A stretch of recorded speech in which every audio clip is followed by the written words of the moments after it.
one and all, to the auditory counterattack. Welcome to the RazorForce Offensive, your weekly source for snark and analysis. I am, of course, your intrepid host, Razorfist, alongside the invincible Tactical Hobo. And we are overjoyed to be here for this installment, which I think I've already decided on the title of it. I told Tactical Hobo before we went live, I think we're going to call this one Biden's Remorse, because we're not even quite a week deep, or are we just a week deep? I can't even remember. And already I think we filled about 16 super tankers with fucking salt from people who were sold a bill of goods that we all knew was never going to materialize, and the exact opposite. I mean, it's hard to feel bad for Biden voters. It's hard to feel bad for I think there's a combination here. Biden obviously did not legitimately win the election, as I've maintained since election night, and I warned even before election day was probably going to be the case. Did a whole video about mail-in ballot fraud and how that was probably going to mean the electoral result was going to be massively fucking sketchy. But I think there was a combination of factors. Obviously, a little less than half of the country did vote for Biden, so those people kind of need their noses rubbed into it. And then I think there was also a little bit of a preference cascade that inevitably happens. Anyone who just didn't like Trump and kind of held their nose and voted for him, or just didn't vote, or may not have been a Biden supporter on election day, but leans a little bit leftward and was just kind of disgusted by Biden, I think what it does, the Cope meme and all that kind of, oh, look how conservatives are reacting to the presidency of Joe Biden. That's a psyop. That's that's meant to trigger a preference cascade, what is called a preference cascade. And it's basically just people moving in the same direction as the rest of the fucking herd. It's that herd that are getting culled right now. There have been some absolute delights. My favorite new Twitter account, have you seen this fucking thing, is the posting Biden L's online. Have you seen this shit? What is it? Have you been, it's called Biden voters posting their L's online. I have not seen this. Oh my God, it's genius. It's fucking, he's going after everybody. That fucking bald as fuck shitbag, Anthony Fontano, the fucking needle drop, the hackiest music reviewer on YouTube. That guy it was funny how many years he like cosplayed as just a normie, and then the whole time he was fucking socialist, like full on burn it all down man fucking socialist, and the mask has come off, you know. He's just a partisan, right? They posted one of him where he's saying he posted a tweet saying, no, Biden's fixing a problem Trump left him, just like Obama had to fix the economy Bush destroyed. Democrats always cleaning up Republican messes, right? And then President Biden, like later that same day, was quoted as saying, let me be very clear, things are going to continue to get worse before they get better. You just can't. Notice they're all still talking about how bad Trump is instead of how good Biden is, right? Because there's not much to say in terms of how good Biden is. Oh, man. Trump is still living rent-free in these people's heads. It's true. It's true. Man, it's rough. I don't know. But it's been my favorite, my absolute fucking favorite account to follow. I highly recommend anybody who should. So we're going to be talking about the Biden's Remorse today on the show. I went ahead and opened up my messages for some actual, basically we're going to open up the mailbag here on the RazorForce Offensive and talk to you guys, because it's going to be a couple more weeks until we do another live episode, and I want to keep the lines of communication open to the rest of the RazorForce, because this is why we call it the RazorForce Offensive. It's not just about me. It's not just about Tactical Hobo. It's about the entire fucking RazorForce. We'll talk a little bit about this later, but Clover Tom goes ahead and asks, and actually, you know what? I'm going to go ahead and link you, Tactical Hobo, real quick to the tweet that I just made, because you can look at the, let's see here. You can actually look at the messages yourself and kind of pick some that you might want to answer.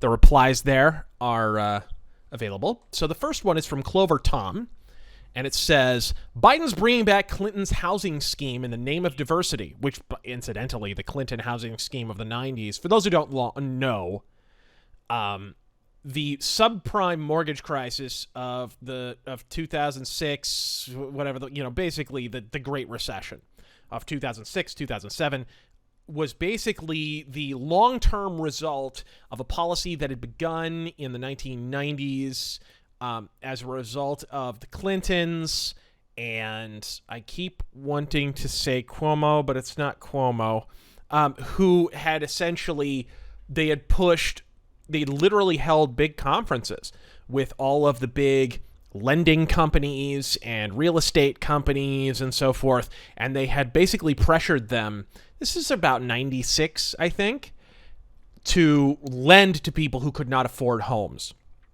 And this basically created the whole, the mortgage scheme, basically the collapse ultimately that bore fruit around 2006, 2007, 2008, and led to the Great Recession, right? They did this under the proviso that minorities needed to pump up minority homeownership numbers. It was basically just so that the Clinton administration could have a talking point, right? And that talking point led to the Great Recession. So he asks here, Biden's bringing back Clinton's housing scheme in the name of diversity. How long until we're in a depression? Will we start seeing effects 10 years in with it full collapsing in 12 years, or will it accelerate? Also, have you seen Star Wars: The Clone Wars? If so, what is your favorite arc? Okay, well, we're both Star Wars dorks, so we can answer that last one. But what do you think, Tactical Hobo, how long do you think it'll take here? I personally, we're in such dire financial straits, I don't think we're going to have to wait no fucking decade. Probably not. Yeah, I don't see it. I mean, at the rate we're spending, man, our dollar, excuse me, our dollar is getting devalued ridiculously fast. Yep. And we just keep spending and printing. It's not sustainable. No, it's absolutely not. It's totally not. And the other thing that you have to factor in is that the foremost foreign purchaser of American real estate is the communist nation of China. And whatever policy China decides to enact is going to invariably affect our housing market. This is one of the big reasons when the Great Recession happened, China got hit really hard. That was one of the things that paved the way for the current sort of renewed interest in authoritarianism in China. They realized, okay, we've acquired enough soft power, and we've literally acquired so much soft power at this point in America that it's actually going to hurt us if their economy goes down. So the thought process was, okay, in order for the Communist Party to not lose face, and in order for the Communist Party in China to be able to sustain itself, we're going to have to rein things in and get more authoritarian. And that's basically what you're seeing with the Winnie the Pooh regime in China, and it informs a lot of their current actions. It's something, a lot of people don't really think of, at this point. Trey Mason says, what do I say to younger conservatives that have lost hope in planting trees whose shade they won't sit under? I had one get mad and tell me, I'm not wasting my life to plant a tree the left will burn and spineless right won't defend. I'm losing many to apathy and black pills. I mean, I think I see what he's sort of driving at there.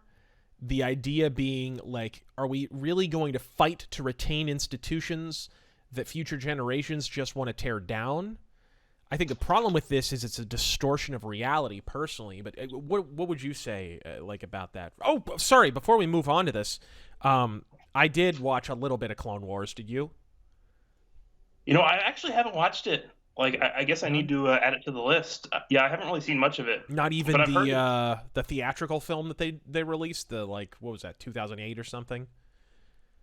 The Clone Wars film? Yeah, I think I saw that one, but it's been a while. Yeah, I watched that.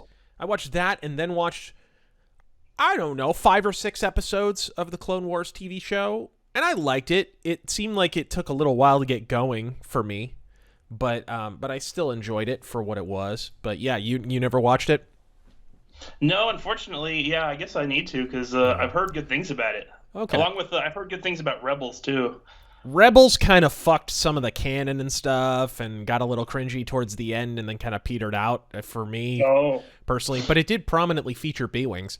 But yeah, to return to Trey Mason's question now, the question of like people not being willing essentially to fight for institutions that they believe future generations are going to tear down, unfortunately, I think is a repudiation of objective reality. And I always have a problem with an argument like that.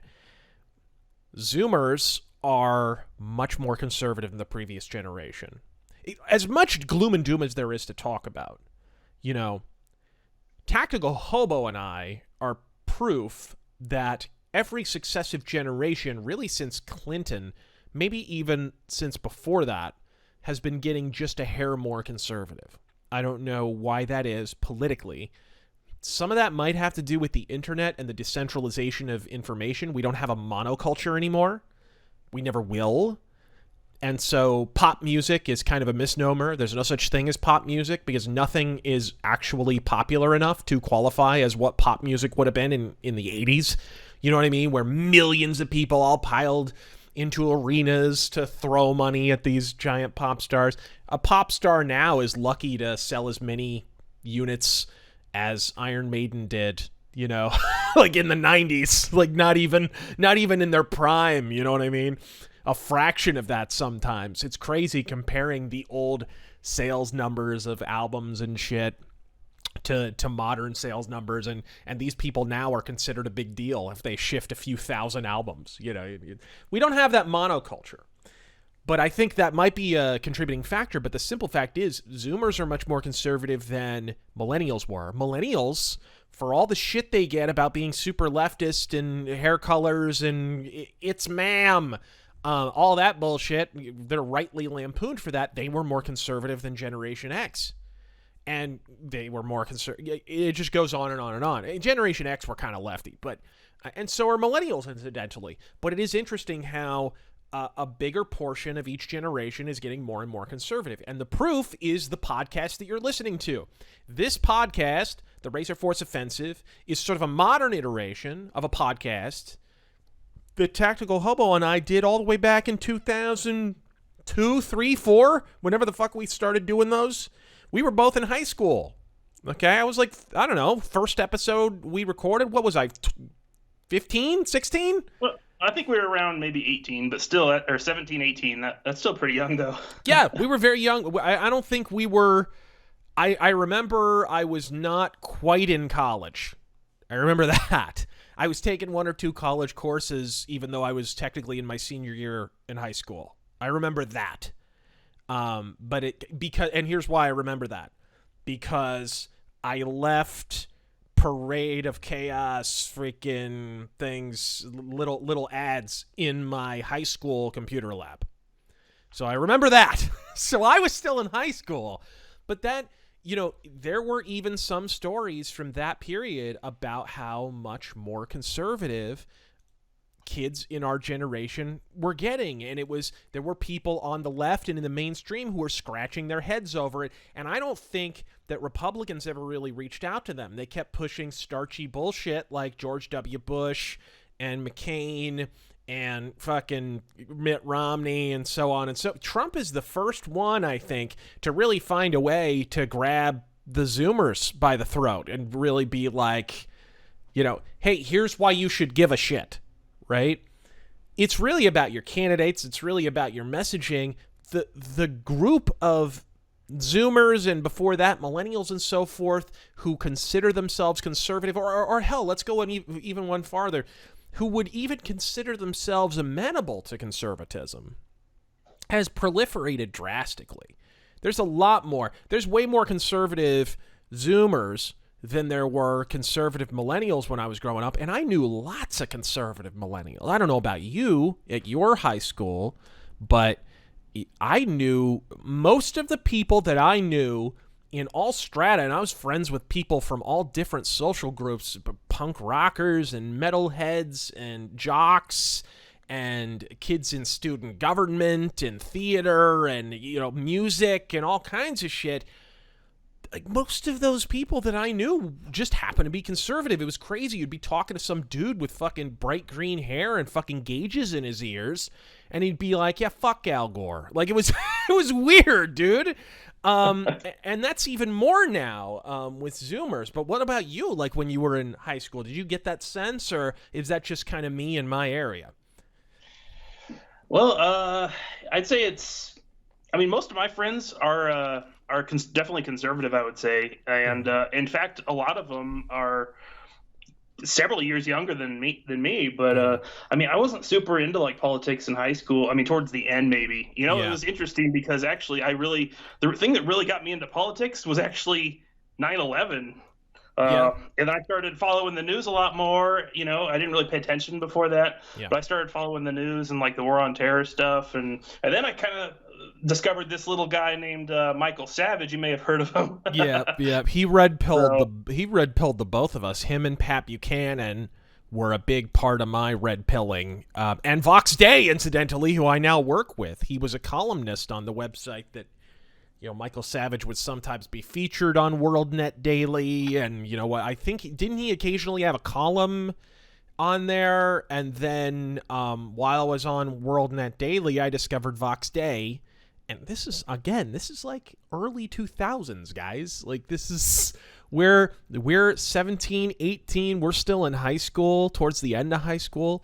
But that was our generation, and it was already getting more conservative. I think the difference really between our generation of millennials getting a little bit more conservative and Zoomers getting more conservative is Zoomers have a little bit more of an outlet and a few more mouthpieces. And of course, with the increased decentralization of the internet that is created in our culture, it has created it's created a big megaphone for them to basically look the what wants to be the monoculture today, the establishment today, look it right in its beady butt fucking eyes and say, no, fuck you, I'm not moving. I'm going to believe in what I want.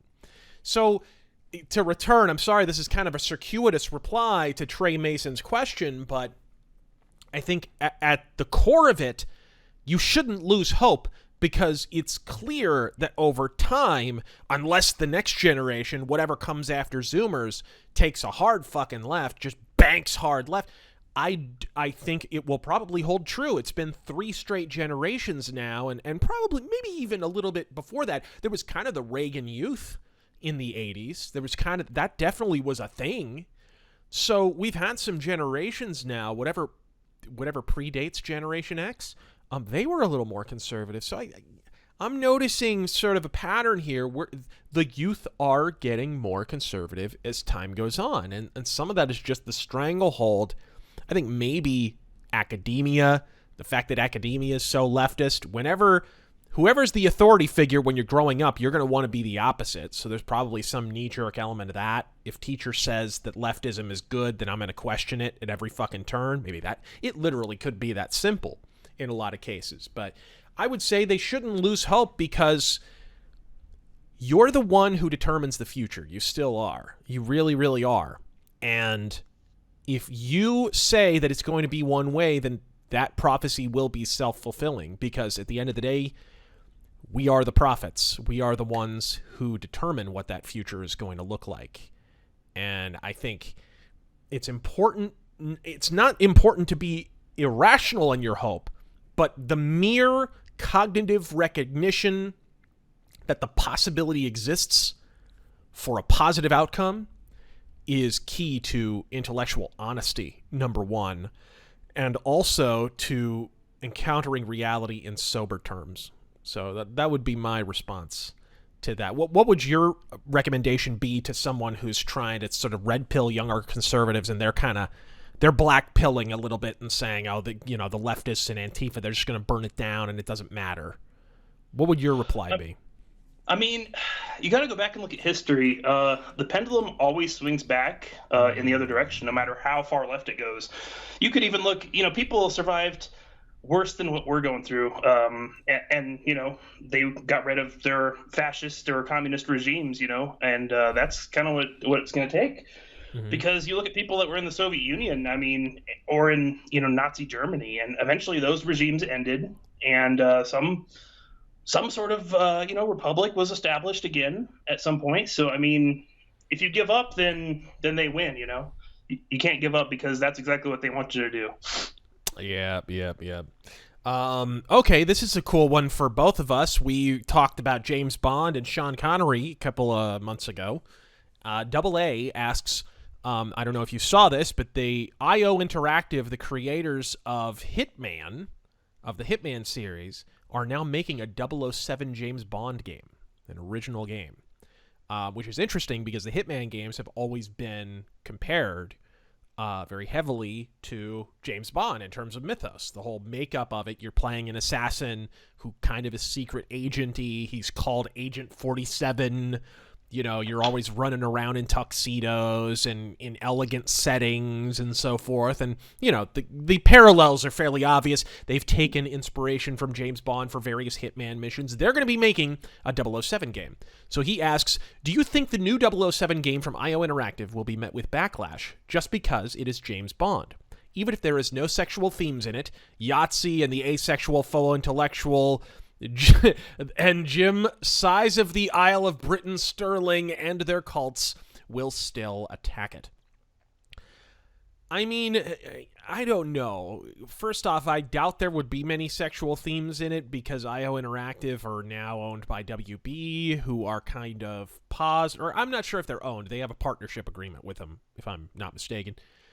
But, I remember vividly when Hitman Absolution, which is a horrendous game, but when that came out, no one would talk about how shit the game was. All the people like Yahtzee and Sterling and whatnot would talk about was the sexual overtones. The nuns, the nun assassin chicks, you remember, in the fucking fetish gear and all that shit, and Anita Sarkeesian went off about how, it rewards you for killing hookers. Apparently she missed on screen the big fucking flashing indicator every time you kill an innocent that you lose a bunch of points. It's not only not what she said, it's the literal opposite of what she says. The entire game de-incentivizes you killing any innocent, never mind an innocent fucking stripper or a woman or whatever, right? So, I mean, I expect those kind of reactions, but I gotta say, I think IO Interactive will be minding their P's and Q's, and you have to also keep in mind, Barbara Broccoli's James Bond regime is really moving in a very paused direction. I think if it doesn't happen on No Time to Die, it'll happen probably on the next one, especially if they get rid of Daniel Craig and move on to, there's a lot of talk of trying to get a minority James Bond or a female, a Jane Bond or whatever. I have a feeling James Bond is heading for the side of a fucking mountain, and they're going to have a big moment of having to really reevaluate where they went wrong. This happens with a lot of franchises nowadays, but yeah, well, first off, what do you think, Tactical Hobo, about a 007 game? I mean, you and I used to play GoldenEye all the time and all kinds of fucking James Bond games, but... Yeah, that'd be cool, but a new one would be awesome, but I don't think that... Yeah, I doubt there'd be tons of sexual stuff in it, because I'm sure there will be an element of wokeness, even if it's not, outright insanely woke, but... Yeah, there's been a little bit of that in Hitman, although there's been some stuff that's like really, really offensive. Like there was a target. So there's a current rebooted Hitman series. They're up to the third one, which is the concluding chapter before they move on to 007. And they started making these rebooted games in 2016, right? And I think it was the second one. They had this option called an elusive target. And it's this assassination that was basically free DLC. It just pops up every now and then. They cycle through them every few days. And it's a target in a sort of randomly generated map. Randomly generated target, randomly generated map. And, well, not randomly generated. They pick the targets and they write a story for them. And you have to kill that target. But the gimmick is you only get one shot. You don't get to save. You don't get to try again. There's no restarts. There's no checkpoints. You get one shot, so make it good. And I've failed a bunch of times taking out those elusive targets, and I've gotten a few. but there was an elusive target in, 2017, 2018, whenever Hitman 2 came out, that was transparently Hillary Clinton. Transparently Hillary Clinton. Looked exactly like her. The whole backstory was she had had a bunch of her political rivals murdered. People who were going to speak out about her were murdered suddenly and shit. It was really obvious what they were going for. And here's the best part. I got her. She was one of the elusive targets that I actually got. So, it could turn out good. IO Interactive, they're politically correct in the way that any major video game developer has to be today, but they're also surprisingly politically incorrect when they have to. I mean, they're making a game about an assassin, for fuck's sake. So, yeah, I don't know about that one. I'm really, really looking forward to that, and I hope that it turns out really good. Here's a good one. We were talking about this a little bit. Keith Fosmeyer, what are your thoughts on GameStop causing the second Holocaust? Did you see this, bro? Man, I have not. I just saw some GameStop stuff, but I haven't fully got a chance to research it or whatever. Okay. Yet. Yeah. So I'm gonna read an article here because I'm gonna have to fill myself in because I hate Reddit like poison. And I never go there. It's a terrible fucking website run by terrible people and populated primarily by terrible people. Reddit is fucking dog shit. I don't like it. So I don't go there. And apparently this revolves around Reddit. And I just saw this article. It's on Medium. Money Talks. James Surowiecki, I don't know how the fuck you pronounce that name. He is the writer of this article, and he says, the GameStop fiasco proves we're in a meme stock bubble. What the new dynamic between Redditors and Wall Street reveals about the stock market in 2021. He says, GameStop is a struggling, kind of boring mid-sized retailer stuck in a legacy business, selling physical video games, unfortunately. Unfortunately, we as gamers are fucking retards and sold our property rights down the river. And now we get to download everything, and people can deplatform or fucking edit anything that we like. Hey, go if you don't believe me, go try and watch Home Alone 2 Lost in New York and see if you can find the scene with the Trump cameo. If you don't think that can happen, you didn't think it would happen in movies, just wait until it happens in video games. Fuck, it's already happening in video games. Sony is already censoring games from Japan that it views as objectionable, with sexual content or violent content or whatever. This is already happening. But he continues, but it's also pretty much the only company anyone on Wall Street is talking about right now after its stock rose 160% in a matter of hours on Monday morning to an all-time high of $159. By day's end, GameStop's price had been cut by more than half, but that still left it up more than 300% this year and almost 3,000% from its 52-week low. And it was up another 15% at Tuesday's open. It isn't GameStop's precipitous rise, impressive as that's been, that has everyone fascinated. Instead, it's what's fueling that rise, concentrated buying by thousands upon thousands of small individual investors who are using sites like Reddit and Robinhood to drive up what are now being called meme stocks. GameStop is best known of these meme stocks simply because its gains have become so outrageous, but it was preceded last year by Hertz and Kodak, which despite having struggling businesses saw their stock prices soar when they became Reddit darlings. And now stocks like AMC, Nokia, and BlackBerry, which is, yes, still in business, have also caught Redditors' fancy. It's easy to see the meme stock boom as just a speculative bubble and evidence of how the current stock market has lost touch with reality. Speculative bubbles in so-called story stocks are, after all, familiar things on Wall Street. In the late 1950s, uranium stocks soared, followed by a few years later by bowling stocks, and then RV stocks. In 1969, a company called Skyline Homes saw its shares rise 20-fold. And we all know what happened to internet stocks in the late 90s. Slight difference here. Internet stocks were largely fueled by many of the people who are saying that these are meme stocks. So, if the mainstream media right now is saying that these are meme stocks, and it does sound that way, I'm not saying they're lying about that, but this is the same mainstream media that was trying to convince us all that the internet boom was going to last forever, that it was the future, and that's what I mean.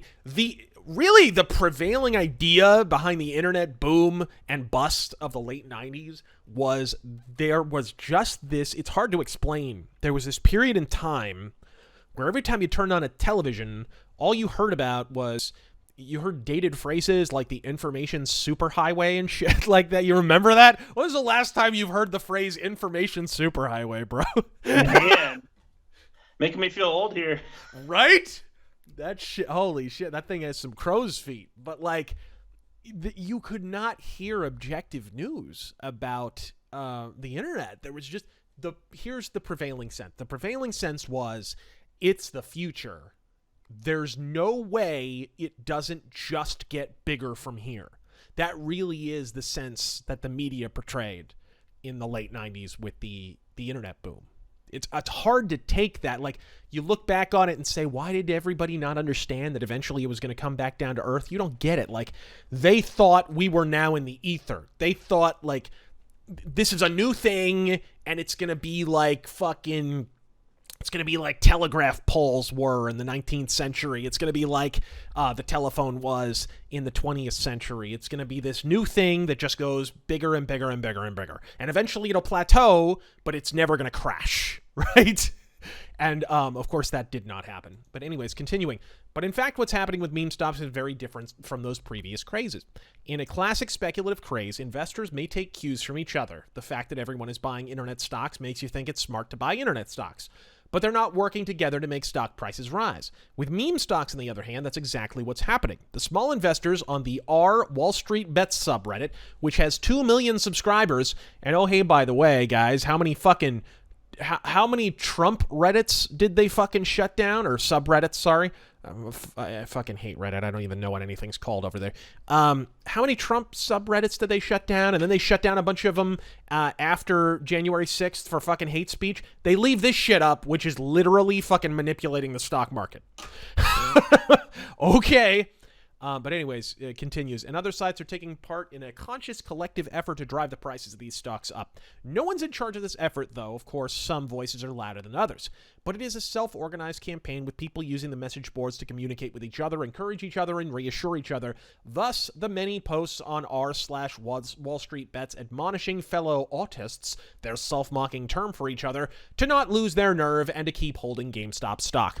Thus, threads with titles like, "We are the captains now," "Have no fear, GME gang, we are consolidating in preparation for tomorrow's moon landing," and "GME, it never has to end." In other words, what's happening with GameStop looks less like a speculative bubble and more like a contemporary internet-mediated version of the bull raids that were characteristic of the stock market in the early 20th century, when organized pools of investors would combine to drive stock prices up.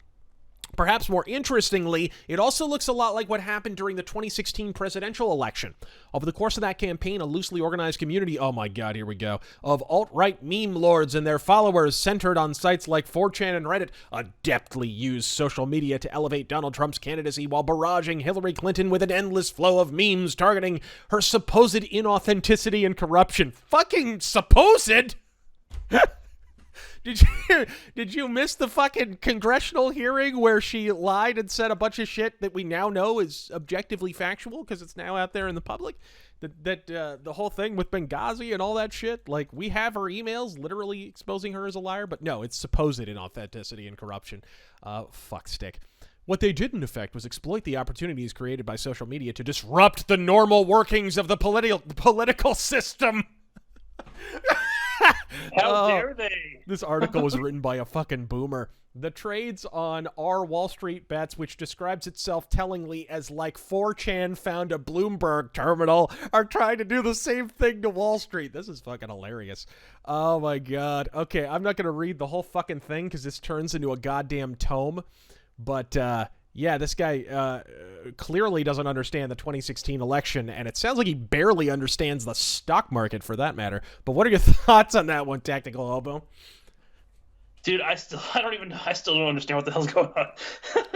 Basically, they're picking businesses that should be out of business, that are like meme business, like GameStop should have been out of business years ago. Like me and Terangel, it's funny, like 5, 6, maybe even 7 years ago, I remember us sitting around while we were about to release a new video, And we were just reading news, like gaming news, and there was some story about GameStop, and I remember us literally stopping and turning to each other and going, like, how much longer do you think GameStop has?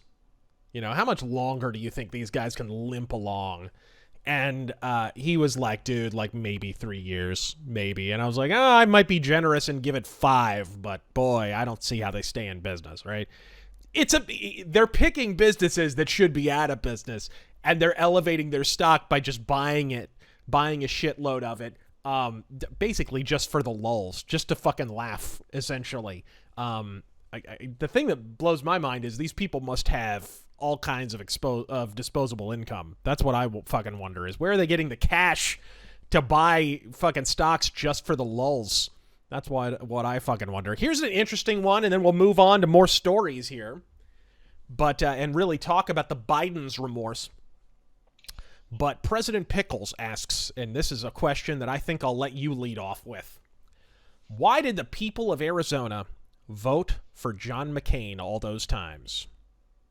Whew. Here's a question.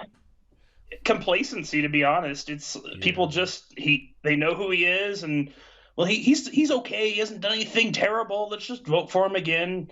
You know, that's what it is. People don't pay attention, and you know, some people just think, oh, he's a Republican, so he's automatically good, right? Which is far from the truth. But I mean, that's what I think. I think that's a component. I think another component is, did Arizona really vote for John McCain, or did they vote for the image that John McCain projected once every 6 years during election season, and then went right back to stabbing everyone in the ass? Like, that to me is the legacy of John McCain. This is the guy who bashed Donald Trump for literally building a wall 2 years after he got reelected, running on a platform of complete the danged fence at the border, right? So this is a guy who was all things to all people, and he was such a disingenuous douche canoe. He'd run around and he'd say stuff like that. He'd portray himself as one thing, and then he'd go and do another. And when somebody called him out for the fact that, hey, didn't you run, for example, you know, from his deathbed, he famously upheld Obamacare after promising the citizens of Arizona, and with good reason, it fucking destroyed Arizona, that he was going to overturn Obamacare. I mean, Arizona was hit harder than any other state in the union. I've famously repeated the figure, and it's factual, that Arizona insurance premiums skyrocketed 118% under Obamacare, and they haven't gone down much in the intervening years. You know, we still were fucked in the ass by Obamacare. There's like 2 companies left offering health insurance coverage through Obamacare in the state of Arizona, and that's if you're in Maricopa County. If you're outside of Maricopa, it's one company. There's one company, one insurance company left in the entire state of Arizona that has opted into Obamacare.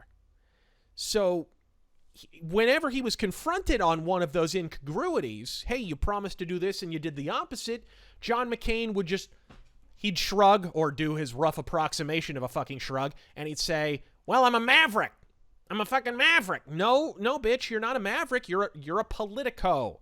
Go look up the term politico. That's John McCain to a T. Somebody who is connected to the establishment status quo and is going to do whatever happens to be most advantageous for him politically in that moment. Maverick does not equal politica. So I think to answer that question, yeah, it's partly what Tactical Hobo said. I think it's also partially that Arizona voters didn't realize that was the version of John McCain they were electing, and the media. Arizona's in a weird media bubble, as fucking Tactical Hobo well knows. We're a weird media market in that, yeah, we get the big, you know, fucking Washington Times and New York Times and all these, you know, we get all the big newspapers and the big networks certainly are here, but we also have this weird local bubble of stations, most of which are owned by the Mormon Church, which is very rhino friendly. And they are kind of this weird masturbatory kind of coven this gaggle of samey establishment, and some of them have, in fact, most of them have connections to some kind of national news syndicate, but within the Arizona media bubble, those companies kind of still have their run of the asylum, as it were. It's been broken up a little bit more in the age of the internet, but you'd be surprised like how much power some of these local media organizations still have, like KTAR or the fucking Cronkite, the broadcasting wing of them, the Walter Cronkite School. They do a program called Horizon, and then they do this Hispanic propaganda offshoot of it called Horizonte, right? And these programs, you know, their viewership figures might not look that impressive, but they wield considerable influence, and they would not report negative stories about John McCain unless he went against the program, right? On a few occasions they did that, but for the most part, they were just carrying his fucking water.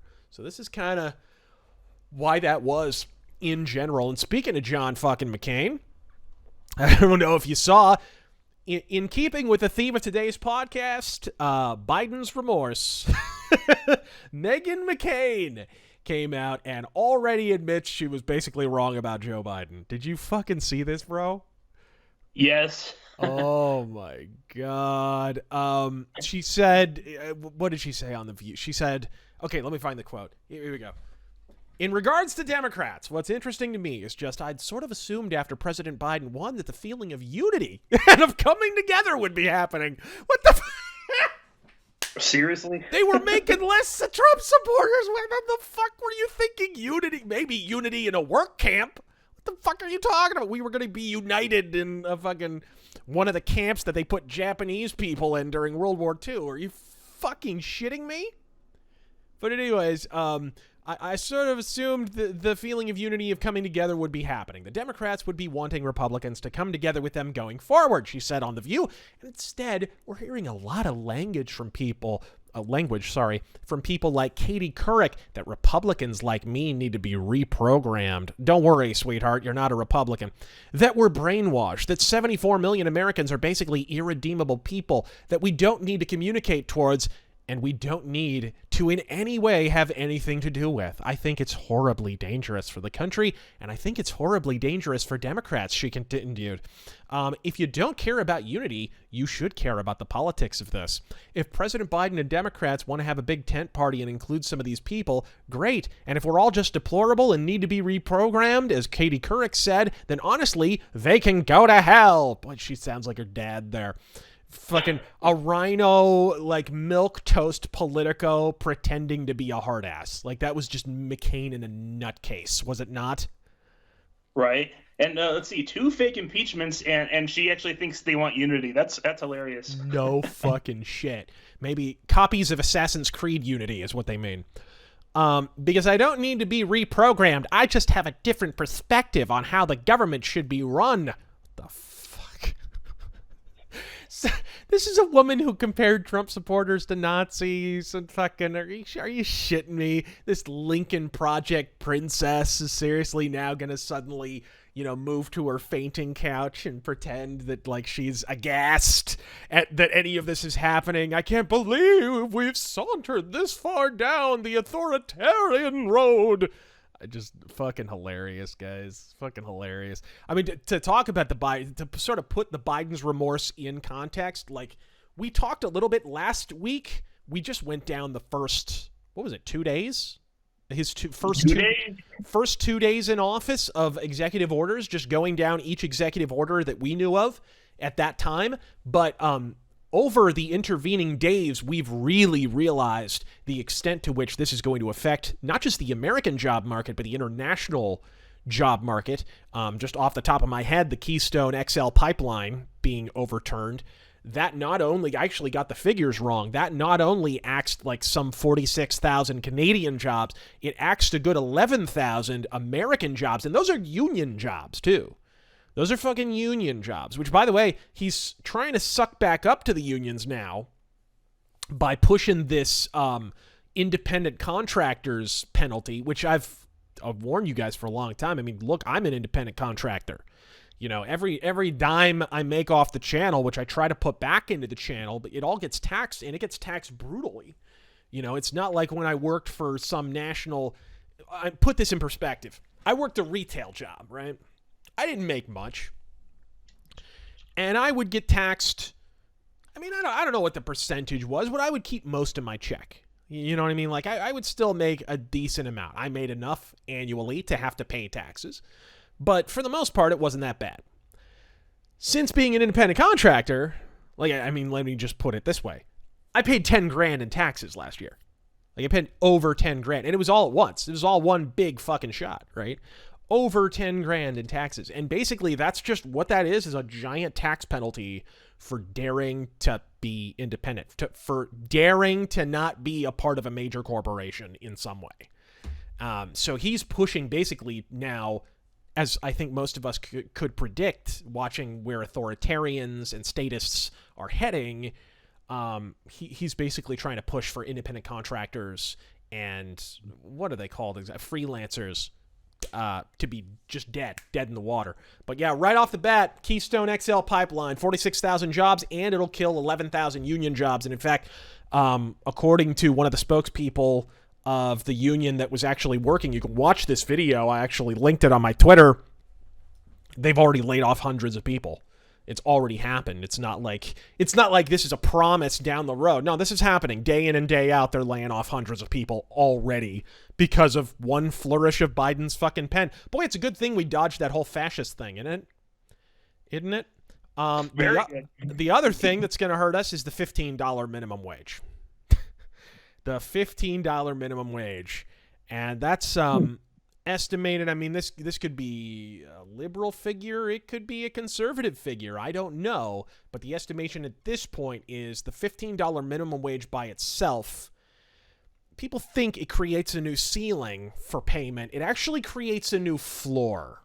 It basically creates a situation where the corporation's going to sit back and go, okay, what jobs are not worth $15 an hour? That's essentially what they're going to say. And whatever those jobs are, they're going to either outsource, or if they can't outsource, they're going to automate it. And look no further than the fucking automated kiosks at fucking McDonald's, who are, you know, those things are going to be taking over a lot of people's jobs in the future. They're on a trial run, in air quotes, right now. Trial run is code for pass $15 minimum wage, and this will be your server next time. But that's estimated to kill a good 3.7 million jobs, almost 4 million jobs. Re-entering the Paris Climate Accords is estimated to kill about 3 million jobs, a little bit over that. They're estimating, this needs some context. They're estimating about 500,000 jobs will be lost in the next 5 years.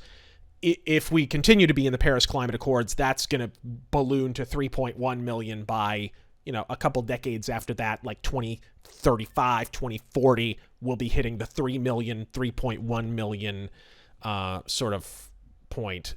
He also, as I mentioned earlier, the freelance employment basically being flat out, he's killing freelancers. That's a problem, I mean, for me, because that's essentially what I am. Terengel is a freelancer.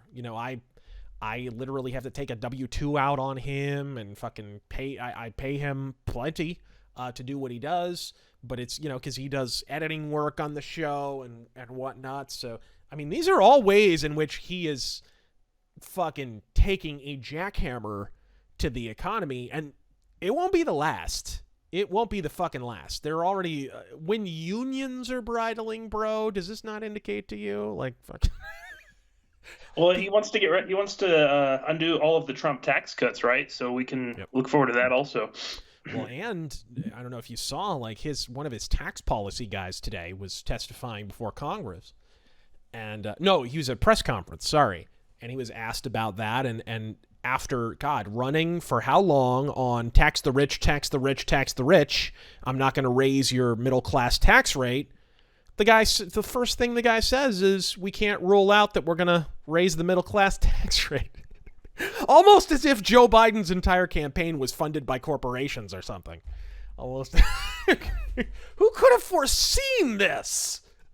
who You mean possibly... the guy that's been in for 50 years? Right? Isn't an outsider? Speaking of unity and shit, I don't know. I was talking about the Arizona media bubble a little bit and unity and all that fucking mirage.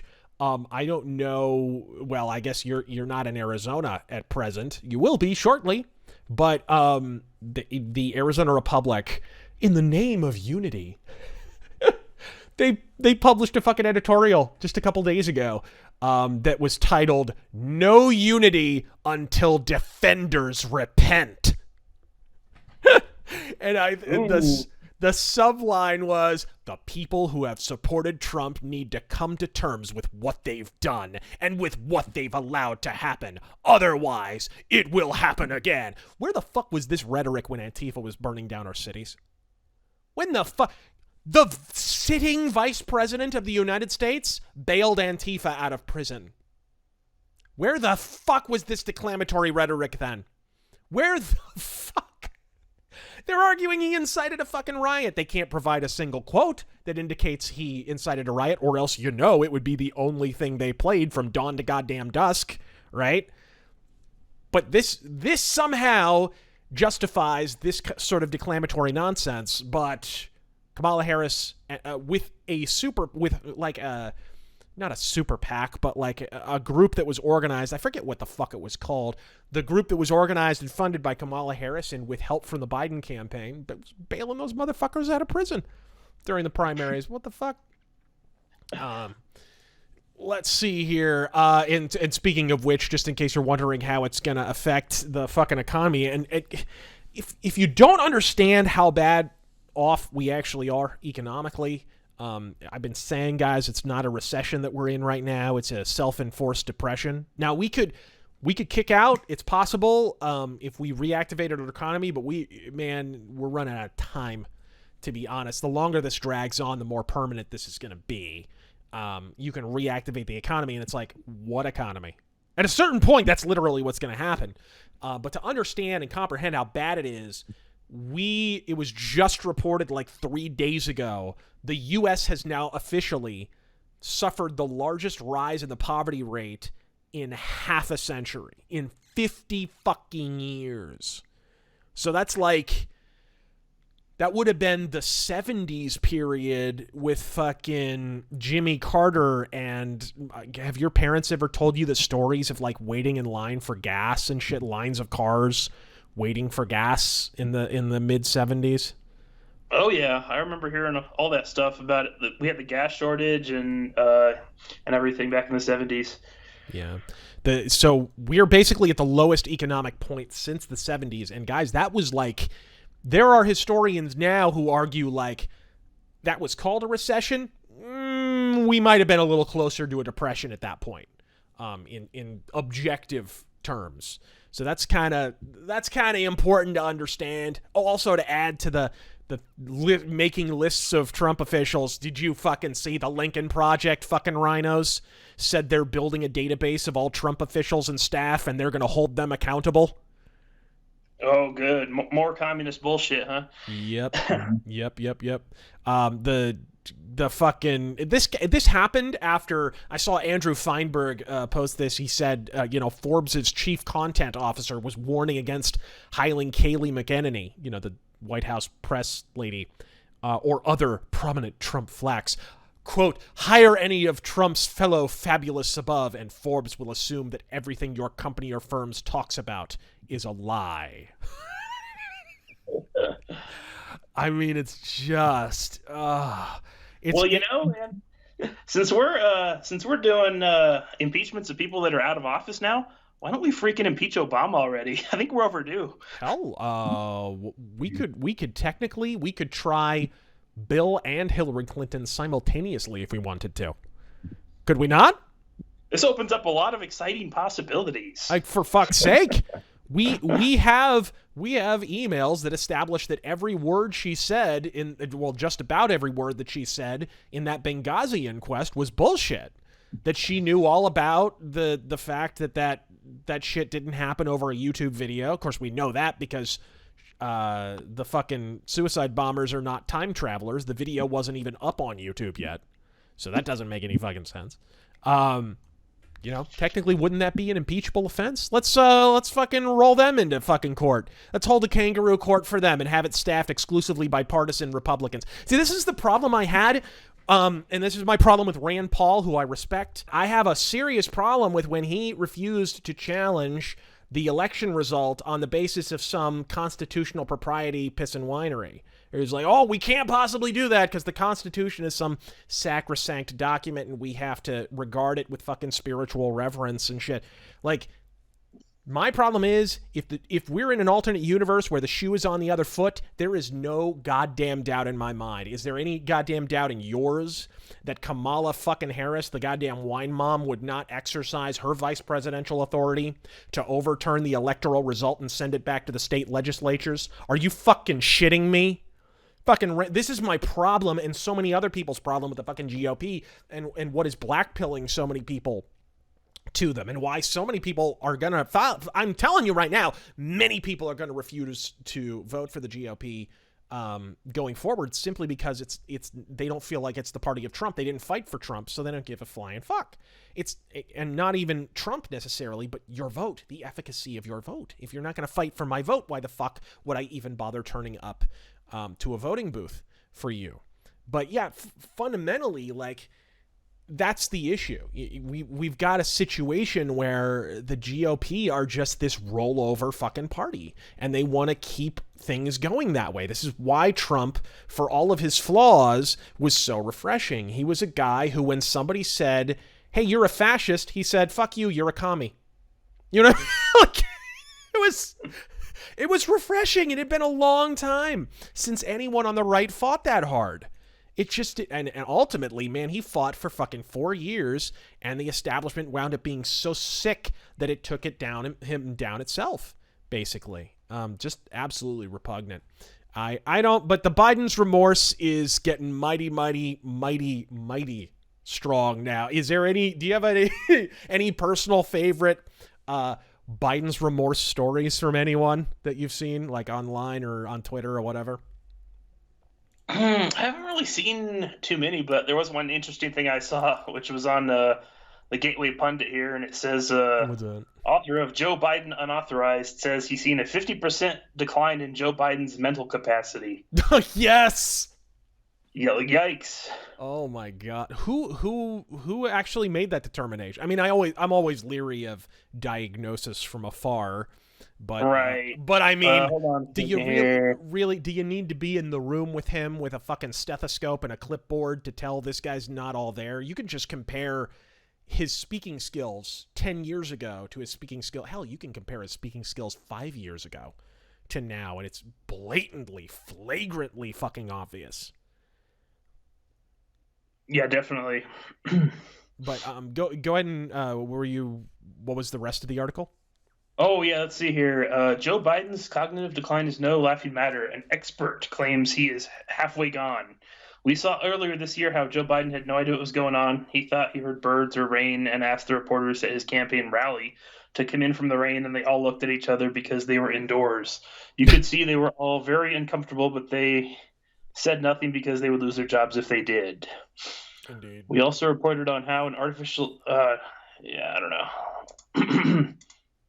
Now today, it's just a video, so yeah, I'm not gonna play that right here. Oh, okay, yeah, don't play the video, but I mean, it's obvious regardless. I mean, regardless of his mental acuity or lack thereof. Like, a week has elapsed now. I think it's a week, right? When did he technically take office? Well, 6 days now. So not quite a week. Not even quite a week has elapsed. And the Biden's remorse has gone from a light tinkle to a full-on fucking throb. Granted, peeping a copy of the Biden voter rolls is a bit like analyzing a list of Hillary Clinton's enemies. You'll see less living names than dead ones, which brings me to what's truly going on here. The mono party is monolithic, and the simple fact is, for all the people who say, well, at least it's not Hillary, gang, Hillary did get elected. It just took her an additional 4 years and a fucking Biden skin suit to manage it. Hand to God, folks. From forever wars to unilateral annihilation of energy sector jobs to sketchy electoral shenanigans, being a cock holster for communist China, and a fawning-ass media pretending none of the above ever happened, in what single concrete regard is this administration at all distinct from if Hillary had won in 2016? No, seriously, I'll wait, but don't tarry too long. I'm not sure Biden can. I'd understand if in amongst the 40 billion butt-fucking executive orders Biden's been pinching out on behalf of every interest group he owes his airsats fucking presidency to, you missed this one. But quietly, in a cringy-ass senior moment where he forgot, halfway through placing it in his pocket, might I add, that he had already held a pen in his hand and was looking directly at it, he signed the self-same Clinton-Cuomo era anti-racism subprime lending legislation that caused the Great Recession of 2006. You know, some stucco-swilling simpletons are predicting yet another mortgage meltdown in 10 years, but bitch, real estate and the economy is already in fucking free fall. I doubt you'll need to wait 10 months, let alone 10 years. Folks, Hillary was never defeated. Only delayed, like her husband at the sound of a rape whistle. People can bandy strategies to and fucking fro about where we go from here, what strategy to take, and who to let into the party or excommunicate. Whatever course correction is necessary hereafter, it must be taken from a position of emotional sobriety. Biden is not Biden. Hell, he's barely a butt-fucking human being. He's a leathery old bag of holding for every interest group wedged up to their elbow in the bowels of his bowels. That does it for the offensive, folks. For the tactical hobo, I am Razor Fist. God fucking speed.